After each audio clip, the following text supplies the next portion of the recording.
Hello नमस्कार, welcome to Gargi news India. मैं आस्था शर्मा। तो आइए जानते हैं आज की बड़ी खबरों के बारे में।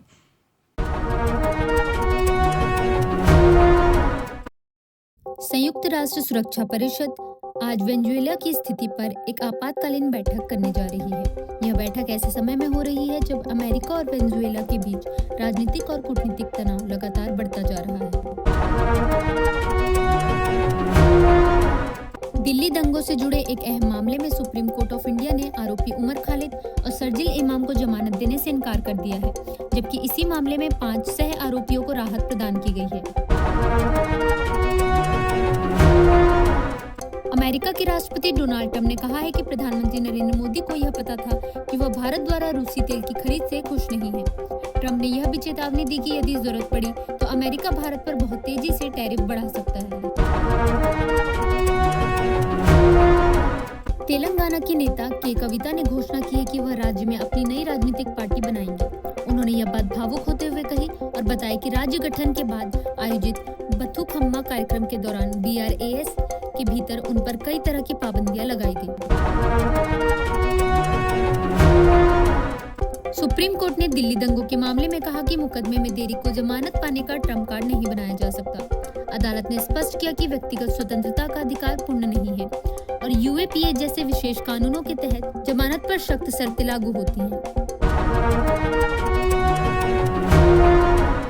रक्षा मंत्री राजनाथ सिंह ने गोवा में भारतीय तटरक्षक बल के प्रदूषण नियंत्रण पोत समुद्र प्रताप को राष्ट्र को समर्पित किया।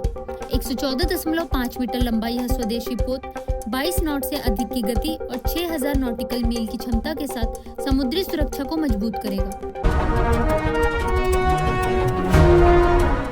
15वीं बार पैरोल पर डेरा सच्चा सौदा प्रमुख गुरमीत राम रहीम जेल से बाहर आए हैं।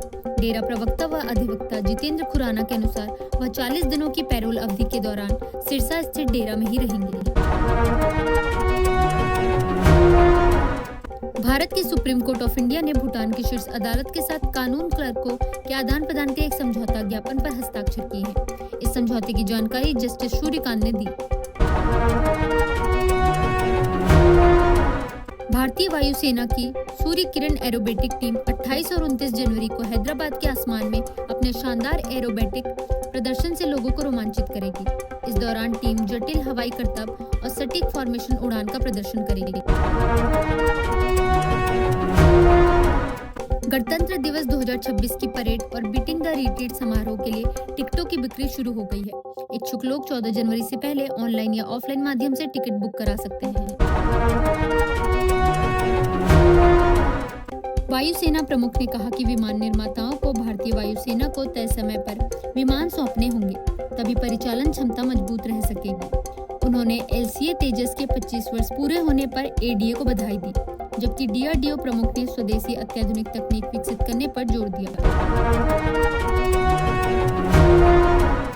कृषि मंत्री शिवराज सिंह चौहान ने कहा कि धान उत्पादन में भारत ने चीन को पीछे छोड़ दिया है। उन्होंने नए ग्रामीण रोजगार कानून के खिलाफ अभियान को लेकर कांग्रेस को झूठ की फैक्ट्री बताया। वैश्विक हालात के बीच विदेश मंत्री S जयशंकर ने फ्रांस और लग्जमबर्ग के 6 दिवसीय दौरे की शुरुआत की है। इस दौरान वे द्विपक्षीय संबंधों और आपसी हितों से जुड़े अहम वैश्विक मुद्दों पर बातचीत करेंगे।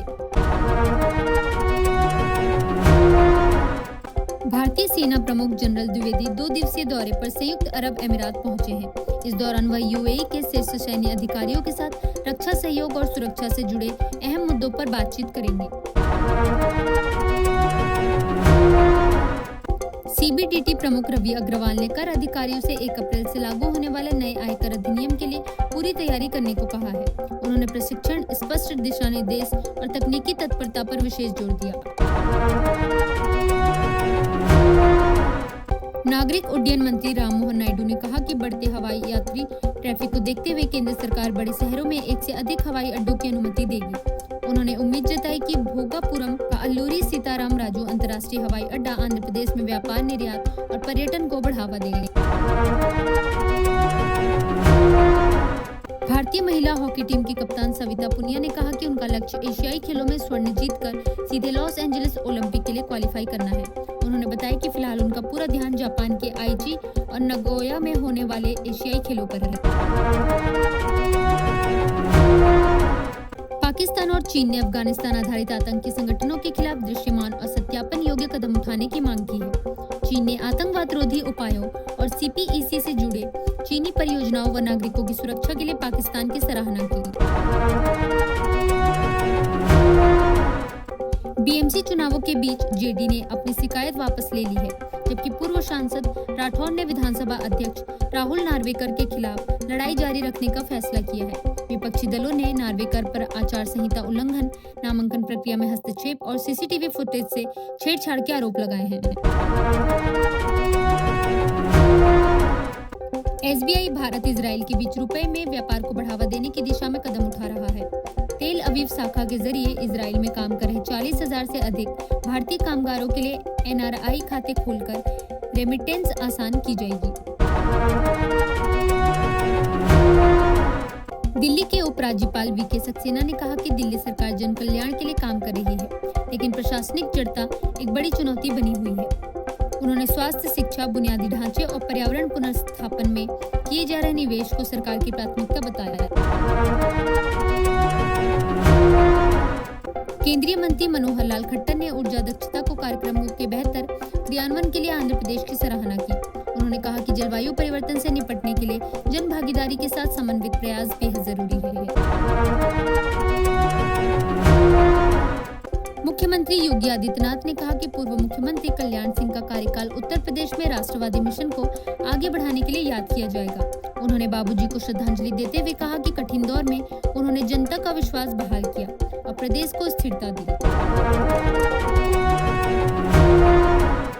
पश्चिम बंगाल के पूर्वा मोदनीपुर में सरस्वती प्रतिमाओं से तोड़फोड़ का आरोप लगाते हुए नेता प्रतिपक्ष शुवेंदु अधिकारी ने घटना की निंदा की है। उन्होंने कहा कि पुलिस की ढिलाई और कड़ी कार्रवाई के अभाव के कारण ऐसे मामलों में बढ़ोतरी हो रही है। दिल्ली विधानसभा में उपराज्यपाल VK सक्सेना के अभिभाषण के दौरान हंगामा करने पर आम आदमी पार्टी के 4 विधायकों को 3 दिनों के लिए निलंबित किया गया। निलंबित विधायकों में संजीव झा, सोमदत्त, कुलदीप कुमार और जनरल सिंह शामिल हैं। सुप्रीम कोर्ट ने दिल्ली दंगों के मामले में दोष की जिम्मेदारी का क्रम तय करते हुए उमर खालिद और शर्जील इमाम को जमानत देने से इनकार किया, जबकि अन्य आरोपियों को राहत दी। अदालत ने कहा कि सभी आरोपियों को एक समान मानना उचित नहीं है, क्योंकि इससे प्री ट्रायल हिरासत दंडात्मक रूप से ले सकती है। अमेरिका के राष्ट्रपति डोनाल्ड ट्रंप ने भारत को चेतावनी दी है कि अगर उसने रूसी तेल के मुद्दे पर सहयोग नहीं किया तो अमेरिका टैरिफ बढ़ा सकता है। ट्रंप ने इस चेतावनी को सीधे रूस यूक्रेन युद्ध से जोड़ते हुए भारत पर दबाव बढ़ाया है। पश्चिम बंगाल के मुख्यमंत्री ममता बनर्जी ने कहा है कि वह 6 जनवरी को SIR की प्रक्रिया के खिलाफ अदालत का रुख करेंगी। ममता बनर्जी ने इसे अमानवीय अभ्यास बताते हुए कहा कि यदि जरूरत पड़ी तो वह आम नागरिक के तौर पर सुप्रीम कोर्ट भी जाएंगी और इस प्रक्रिया के खिलाफ याचिका दायर करेंगी। भारतीय जनता पार्टी ने छत्रपति संभाजी नगर में पार्टी विरोधी गतिविधियों के आरोप में 22 कार्यकर्ताओं को निष्कासित कर दिया है। पार्टी सूत्रों के मुताबिक निष्कासित किए गए कार्यकर्ताओं में से 11 ने शिवसेना का दामन थाम लिया है और उन्हें नगर निकाय चुनाव में उम्मीदवार भी बनाया है। इजराइल ने अदालत में दाखिल एक दस्तावेज में कहा कि गाजा में मीडिया की एंट्री पर लगाया गया प्रतिबंध बरकरार रहना चाहिए। इजराइल का कहना है कि उसने अब तक केवल सीमित संख्या में पत्रकारों को, वह भी गाजा में अपनी सेना के साथ एम्बेडेड रूप में केस दर केस आधार पर प्रवेश की अनुमति दी है।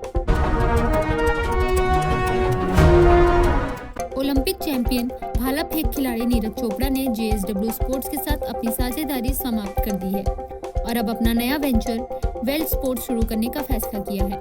स्पोर्ट्स के मुताबिक नीरज चोपड़ा और JSW स्पोर्ट्स के बीच अनुबंध दिसंबर 2025 में खत्म हो गया था, जिसके बाद दोनों पक्षों ने इसे आगे न बढ़ाने पर सहमति जताई। ये थी आज की बड़ी खबरें। बने रहिए गार्गी न्यूज इंडिया के साथ। मैं आस्था शर्मा। धन्यवाद।